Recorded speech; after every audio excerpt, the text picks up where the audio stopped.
أعوذ بالله من الشيطان الرجيم قل هذه سبيلي أدعو إلى الله على بصيرة أنا ومن اتبعني وسبحان الله وما أنا من المشركين قل لن يصيبنا إلا ما كتب الله لنا هو مولانا وعلى الله فليتوكل المؤمنون.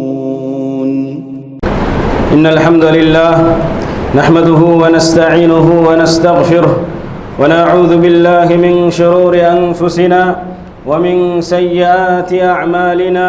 من يهد الله فلا مضل له ومن يضلل فلا هادي له، وأشهد أن لا إله إلا الله وحده لا شريك له، وأشهد أن محمدًا عبده ورسوله.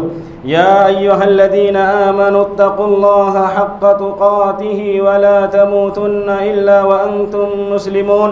يا أيها الناس اتقوا ربكم الذي خلقكم من نفس واحدة وخلق منها زوجها وبث منهما رجالا كثيرا ونساء، واتقوا الله الذي تساءلون به والأرحام إن الله كان عليكم رقيبا. يا أيها الذين آمنوا اتقوا الله وقولوا قولا سديدا يصلح لكم أعمالكم ويغفر لكم ذنوبكم، ومن يطع الله ورسوله فقد فاز فوزا عظيما. أما بعد، فإن خير الحديث كتاب الله، وخير الهدي هدي محمد صلى الله عليه وسلم، وشر الأمور محدثاتها، وكل محدثة بدعة، وكل بدعة ضلالة، وكل ضلالة في النار. أعوذ بالله من الشيطان الرجيم.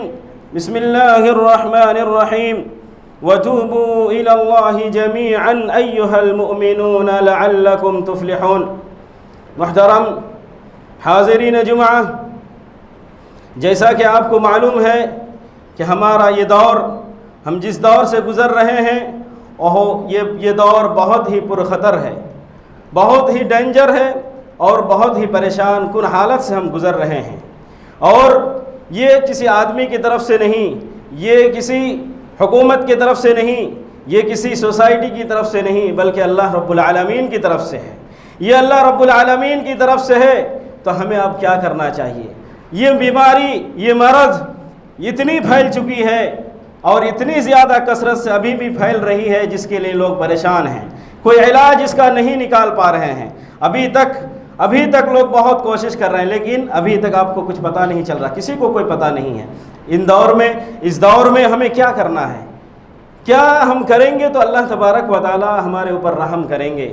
تو سب سے پہلے ہم کچھ 5 اصول کا تذکرہ کریں گے، جن اصول کو جامعہ اسلامیہ مدینہ منورہ کے مدینہ یونیورسٹی کے ایک استاذ محترم فضیلت الشیخ صالح العثیمین نے بیان کیا ہے، اسی کو ہم نقل کرنے کی کوشش کریں گے. تو انہوں نے سب سے پہلا اصول جو بتایا ہے کہ ہم کیا کریں اس دور میں، یا اس بیماری سے ہمیں چھٹکارا لینے کے لیے، یا اس بیماری کو ہم سامنا کیسے کریں. تو سب سے پہلا اصول انہوں نے یہ ذکر کیا ہے کہ الایمان بقدر اللہ خیرہ و شرہ. سب سے پہلا اصول یہ ہے کہ ہم اپنے ایمان، اللہ تبارک و تعالیٰ نے جو تقدیر لکھی ہے اس تقدیر پر، چاہے وہ تقدیر اچھی تقدیر ہو یا بری تقدیر ہو، اس تقدیر پر ہم ایمان لائیں. یہ ہمارا ایمان ہونا چاہیے. یہ مومن کی یہ صفت ہے، مومن کی یہ کیا ہے؟ علامت ہے کہ ایک مومن اللہ تبارک و تعالیٰ کی جو تقدیر ہے، اچھی ہو یا بری ہو، اس پر وہ ایمان لائے. اللہ تبارک و تعالیٰ نے فرمایا وَخَلَقَ كُلَّ شَيْءٍ فَقَدَّرَهُ تَقْدِيرًا. اللہ تبارک و تعالیٰ نے ہر چیز کو اندازے کے تحت پیدا کیا ہے، ہر چیز کی تقدیر کو متعین کر دیا ہے. اس لیے ہمیں کیا چاہیے؟ اللہ تعالیٰ پر کی تقدیر پر ایمان رکھنا چاہیے. اور دوسری جگہ فرمایا إِنَّا كُلَّ شَيْءٍ خَلَقْنَاهُ بِقَدَرٍ. ہم نے ہر چیز کو ایک اندازے کے مطابق پیدا کیا. تو یہ جو بیماریاں ہیں، یہ جو سب کچھ پریشانیاں ہیں، یہ ہم ایسے ہی نہیں ہیں، بلکہ اللہ تبارک و تعالیٰ کی طرف سے ہے. یہ ہم مختصر بتانے کی کوشش کرتے ہیں. اور جو دوسرا اصول ہے کمال التوکل علی اللہ و تفویض الامر الیہ، یعنی اللہ تعالیٰ کی ذات پر مکمل طریقے کا بھروسہ ہونا. ہم اللہ تعالیٰ کی ذات پر بھروسہ کریں گے، کسی دوسری پر بھروسہ ہم نہیں کریں گے۔ اللہ تبارک و تعالیٰ نے فرمایا وَمَن يَتَوَكَّلْ عَلَى اللَّهِ فَهُوَ حَسْبُهُ، جو اللہ تعالیٰ پر بھروسہ کرتا ہے اللہ تعالیٰ اس کے لیے کافی ہے۔ تو ہمیں چاہیے، ہم مسلمان ہیں، ہم مومنین ہیں، ہم متقی ہیں، ہم اللہ تعالیٰ کی ذات پر مکمل طریقے سے بھروسہ رکھیں، بھروسہ کریں۔ اللہ تعالیٰ اگر لکھے رکھا ہے تو وہ ہو کر رہے گا، اگر نہیں لکھا ہے تو کوئی بھی دنیا کی کوئی چیز اس کو نہیں ہمیں پہنچا سکتی ہے۔ اس کے بعد اللہ تبارک و تعالیٰ نے یہ بھی فرمایا قُلْ لَن يُصِيبَنَا إِلَّا مَا كَتَبَ اللَّهُ لَنَا هُوَ مَوْلَانَا وَعَلَى اللَّهِ فَلْيَتَوَكَّلِ الْمُؤْمِنُونَ، یہ ہمیں جو بھی مصیبت آتی ہے، ہمیں ہمارے سامنے جو بھی پریشانیاں آتی ہے، یہ سب اللہ تبارک و تعالیٰ کی طرف سے ہے، اور ہمیں کیا کرنا چاہیے؟ متقین کو، مومنین کو اللہ پر بھروسہ کرنا چاہیے۔ یہ دوسرا اصول ہے۔ اور جو تیسرا اصول ہے الرجوع الى اللہ تعالی والتوبۃ الیہ، یعنی اللہ تعالیٰ کی طرف پلٹنا اور توبہ کرنا، استغفار کرنا۔ اس بیماری کی وجہ سے ہم پریشان ہیں، لیکن پریشان ہونے سے ہمارا کام نہیں چلے گا، بلکہ ہم اللہ تبارک و تعالیٰ کی طرف کیا کریں؟ رجوع کریں، اللہ تبارک و تعالیٰ کی طرف آئے اور ہم اللہ تعالیٰ سے کیا کریں؟ دعا مانگیں اور توبہ استغفار کریں۔ جیسا کہ اللہ تبارک و تعالیٰ نے فرمایا ظہر الفساد فی البر والبحر بما کسبت ایدی الناس لیذیقہم بعض الذی عملوا لعلہم یرجعون، یہ دنیا میں جو چاہے وہ خشکی میں ہو یا تری میں جو فساد ہے، جو بھی کچھ بگاڑ ہے، یہ سب ہمارے کرتوت کی وجہ سے ہے، یہ ہمارے ہاتھ کا کمایا ہوا ہے، یہ ہمارے ہاتھ کا نتیجہ ہے۔ تو اس لیے، اور یہ ایسا مطلب نہیں ہے کہ سب کوئی کرتے ہیں، بعض لوگ یہ کرتے ہیں، لیکن اللہ تبارک و تعالیٰ کیا کرتے ہیں؟ لوگوں کو اس کا مزہ چکھاتے ہیں۔ کبھی کبھی اللہ تعالیٰ یہ عذاب کی شکل میں دیتا ہے، اور کیوں؟ لعلہم یرجعون، تاکہ وہ ہماری طرف پلٹ کر آئے۔ یہاں مفسرین کرام بتاتے ہیں لعلہم یتوبون عن المعاصی، تاکہ لوگ کیا کریں؟ اپنے گناہوں سے اللہ تبارک و تعالیٰ کے پاس آ کر توبہ کرے، استغفار کرے۔ اور اگر ہم توبہ نہیں کریں گے، استغفار نہیں کریں گے، جیسا کہ نوح علیہ السلام کے قصے میں اللہ تبارک و تعالیٰ نے فرمایا فَقُلْتُ اسْتَغْفِرُوا رَبَّكُمْ إِنَّهُ كَانَ غَفَّارًا يُرْسِلِ السَّمَاءَ عَلَيْكُمْ مِدْرَارًا وَيُمْدِدْكُمْ بِأَمْوَالٍ وَبَنِينَ وَيَجْعَلْ لَكُمْ جَنَّاتٍ وَيَجْعَلْ لَكُمْ أَنْهَارًا۔ اللہ تبارک و تعالیٰ کے پاس آؤ، استغفار کرو۔ اگر استغفار نہیں کرو گے، اگر استغفار کرو گے تو آسمان سے بارش نازل ہوگی، اللہ تبارک و تعالیٰ تمہارے مال میں، تمہارے اولاد میں برکت عطا کرے گا۔ اس کا اپوزٹ کیا ہے؟ اگر تم استغفار نہیں کرو گے تو اللہ تبارک و تعالیٰ تم سے مال کو چھین لے گا، تمہاری اولاد کو چھین لے گا، تمہاری جو پراپرٹی ہے، تمہاری جو سامان ہے دنیا میں، یہ سارا کچھ اللہ تبارک و تعالیٰ ختم کر دے گا۔ اس لیے ہمیں چاہیے کہ ہم اس وقت خصوصاً ہم توبہ و استغفار کریں، کثرت سے توبہ و استغفار کریں، اللہ تعالیٰ کو ہم نہ بھولیں۔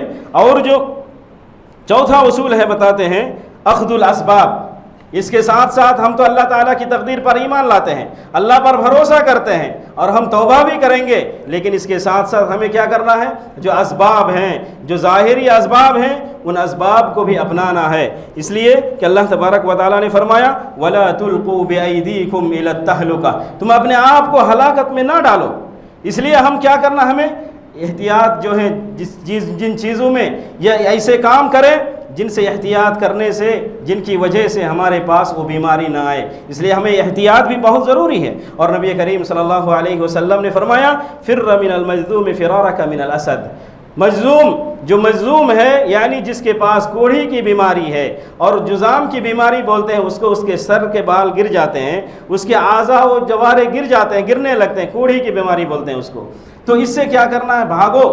تو آپ سنے ہیں کہ جس شہر میں ہو اس شہر میں نہ جایا جائے، اور جس شہر میں جو رہے اس شہر سے وہ نہ نکلے، یہ ایک مطلب اسلامی ایک رول ہے۔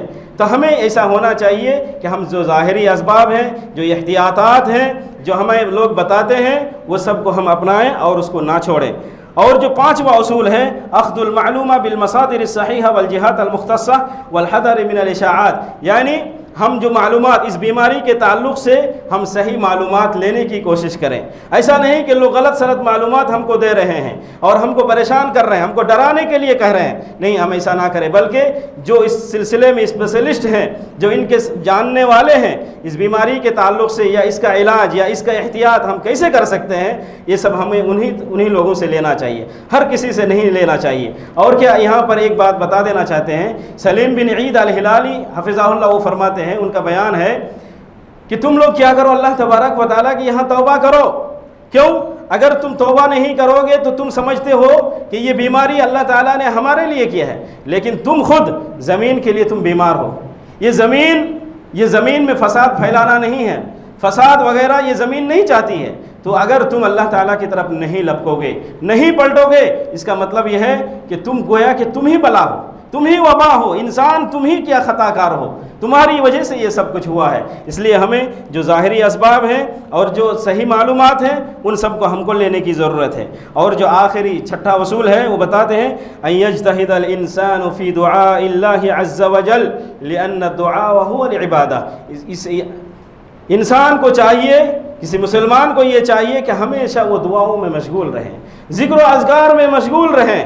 یہ بیماری ہے، ہمیشہ اس سے پناہ مانگیں، اللہ تبارک و تعالیٰ سے دعائیں کریں، اس لیے کہ اگر ہم دعا نہیں کریں گے لأن العبادت، نبی کریم صلی اللہ علیہ وسلم نے فرمایا الدعاء هو العبادہ، دعا کیا ہے؟ دعا ہی اصل عبادت ہے۔ اس لیے ہمیں چاہیے کہ ہم اللہ تبارک و تعالیٰ کی طرف رجوع کریں اور دعا کریں۔ اور دعا کی قسمیں بتاتے ہیں کہ ایک عام دعا ہے اور ایک خاص دعا ہے۔ عام دعا کیا ہے کہ جیسے یہ ہمارے اوپر بلا اور یہ مصیبت ہے تو ہم کیا کریں؟ اللہ تبارک و تعالیٰ کے سامنے گڑ گڑائیں، دعائیں کریں، عام دعا کریں کہ اللہ ہماری یہ جو بیماری ہے، ہم جس مصیبت میں پڑے ہوئے ہیں، اس مصیبت کو اللہ تعالیٰ ہم سے ختم کر دے، اس سے دور کر دے۔ یہ ایک عام دعا کر سکتے ہیں، جیسا کہ امام بخاری رحمۃ اللہ علیہ کے حوالے سے اور امام نسائی رحمۃ اللہ علیہ کے حوالے سے انہوں نے ذکر کیا ہے۔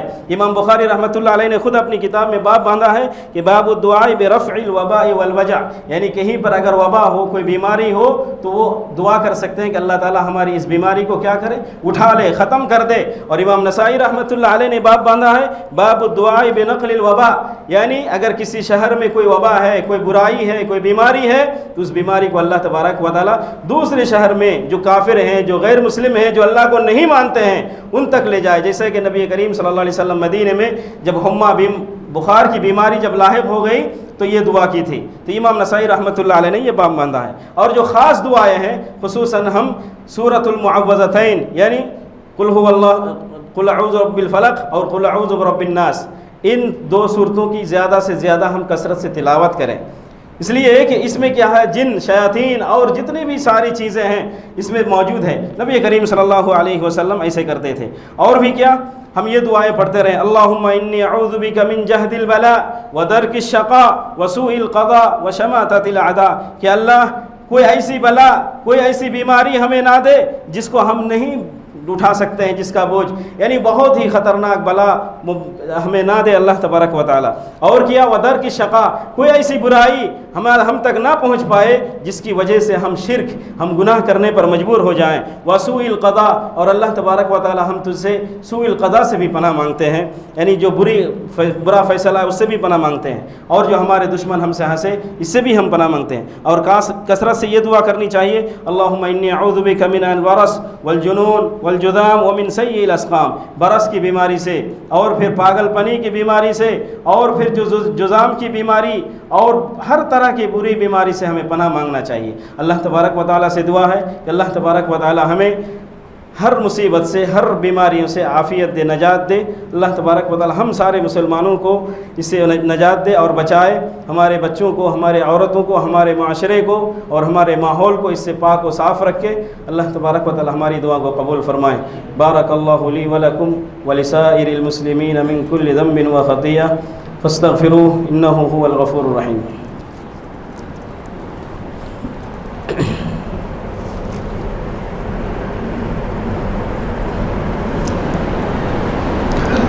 الحمد لله كفى وسلام على عباده الذين اصطفى أما بعد عباد الله إن الله وملائكته يصلون على النبي يا أيها الذين آمنوا صلوا عليه وسلموا تسليما اللهم صل على محمد وعلى آل محمد كما صليت على إبراهيم وعلى آل إبراهيم إنك حميد مجيد اللهم بارك على محمد وعلى آل محمد كما باركت على إبراهيم وعلى آل إبراهيم إنك حميد مجيد اللهم أرض عن الخلفاء الراشدين المهديين أبي بكر وعمر وعثمان وعلي رضي الله عنهم أجمعين وعنا بعفوك وكرمك يا أكرم الأكرمين اللهم ادفع عنا البلاء والغلاء والوباء اللهم ادفع عنا البلاء والوباء والغلاء عباد الله إن الله يأمر بالعدل والإحسان وإيتاء ذي القربى وينهى عن الفحشاء والمنكر والبغي يعظكم لعلكم تذكرون اذكروا الله يذكركم واشكروه على نعمه يزدكم فاستغفروه إنه هو الغفور الرحيم